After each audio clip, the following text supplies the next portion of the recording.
Hi everybody, my name is Leonard Timoney. For this video I just wanted to give a brief introduction to this website that I'm designing called irishdermtutor.com. While I'm doing this now, it is still in its very early stages, but I hope I'll be able to add a lot more content over the coming months. I'm interested in dermatology and in education as well, and I thought this website could be a very useful tool for NCHGs, GPs and anyone really who wants to be interested in dermatology. I have worked in dermatology for a few years now. I did a brief rotation in Perth, Australia as an RMO, then moved closer to home and I've worked in dermatology in Drogheda, Glasgow and Galway, and now I'm about to start a clinical fellowship job in dermatology in UCLH in London. So prior to any clinical experience, I did a dermatology diploma with the Australian Institute of Dermatology, and the course runner was a person called Dr. Ian McCall, and I felt that he delivered fantastic online teaching through a medium similar to what I am trying to do here. And it was really his teaching that inspired me to set this up myself. He's also been very kind and he's given me permission to use images from the website globalskinatlas.com. So many of the images you'll see that at the bottom of them. And this is a very good website for looking up, just a vast resource of photos of different dermatological conditions. So I will just have a look at the website now. So this is kind of the home page of the website, irishdermtutor.com. And if you look down towards the bottom, you can see that there's a form that you can fill out, and I'll be really grateful if you could do this if you have any suggestions or any criticisms.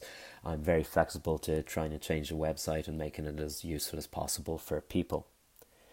So I hope with time as well that I'll be able to make this website a lot more interactive, maybe get some blogs and things, but that might take a bit of work. So at the moment we just have two main sections to the website.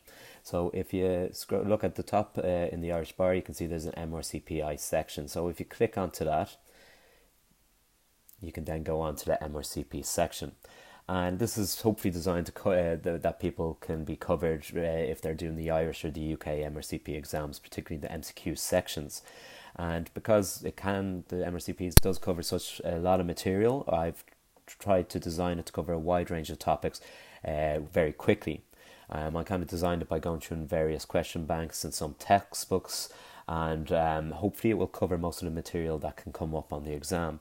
And I'd be very keen for people to get in touch with me if they encounter anything that comes up that I haven't covered, and I'll add it. So as you can see, I've kind of listed the topics in order, and if you click on one of them, so for instance I'm going to click on rosacea here, it skips to the rosacea section. So, hopefully it can even be just a good reference if you read about it, if you hear about something somewhere, you could come to this website and look it up very quickly. Then if we go back to the top, where the listing is, if you do look in between where I've listed them, there are videos that you can look at. So these are similar videos to this type of format that I'm doing right now. And I've covered every topic really. I myself always find that I learn better through listening to videos. So hopefully it will be a useful thing that people can use. So this is the MRCP section, and I think it's almost close to being done. So hopefully that will help people. But I'm also, which will probably take a bit more work, is I'm doing a GP education section, and I hope this will be useful for GPs in the future. So if you click on the GP education section, you can see that there's a list of topics. I would want to go into these increase the topics as time goes by. For instance, here I'll click on blistering disorders. And I haven't done a video like this for these sections yet, but I hope to in the very near future. I've got a few weeks off and plan to do that.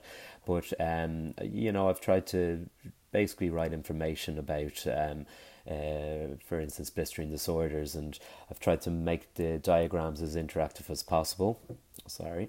And if you can see through here, here's the anatomy of the epidermis, and then I also try to make clinical images as relevant as possible.